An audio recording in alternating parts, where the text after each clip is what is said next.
నమస్తే friends, welcome to blossom channel. ఈరోజు variety కాకరకాయ ఫ్రై అండి. మనం క్యారెట్, బీట్రూట్ తురిమి చేసుకుంటాం కదా, అలా ఈ కాకరకాయను కూడా బాగా తురిమి తీసుకున్నానండి. ఒక 1/2 కేజీ కాకరకాయలు తీసుకున్నాను.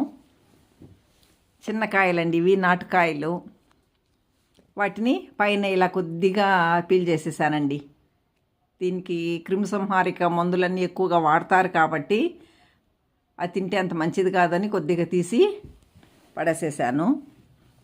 సో ఎలా చేయాలో చూద్దాం. బాగా మనం బీట్రూట్ని తురిమినట్టు కాకరకాయను కూడా బాగా తురిమి పెట్టుకోవాలండి. వాడిపోతే కొంచెము మెత్తగా అయిపోతుంది కాబట్టి బాగా రాదు.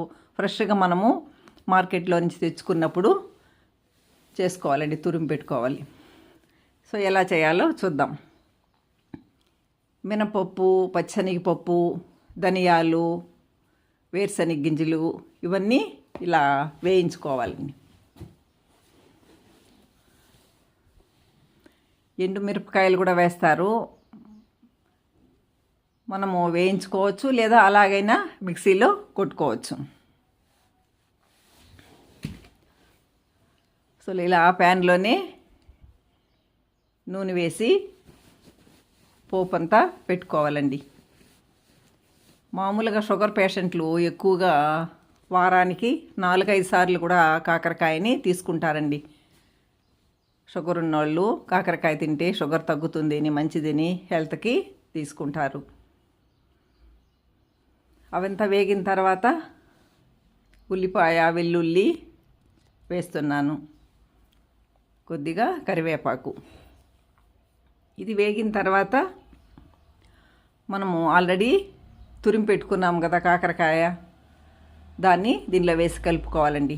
ఎక్కువగా దీనికి ఆయిల్ కూడా అవసరం లేదు, చాలా బాగుంటుందండి ఇలా చేస్తే. ఇలా మీడియం ఫ్లేమ్లో పెట్టుకుని వేయిస్తూ ఉండాలి. నేను ఇది వాటర్ కూడా పిండలేదండి. మనం వాటర్ పిండేస్తే ఇంకా చాలాసేపు వేగుతుందండి, లేదా కొద్దిగా ఒక 4 స్పూన్లన్నా వాటర్ వేసుకోవాలి. దీనిలో వచ్చే వాటర్ మనం పిండేస్తే దీనిలో ఉండే పోషకాలన్నీ పోతాయి కాబట్టి అలానే వేశాను.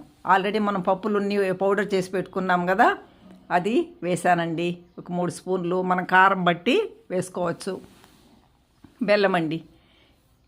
ఎలా చేసినా కాకరకాయ దాని సహజ స్వభావం చేదు ఉంటుందండి, కాబట్టి కొద్దిగా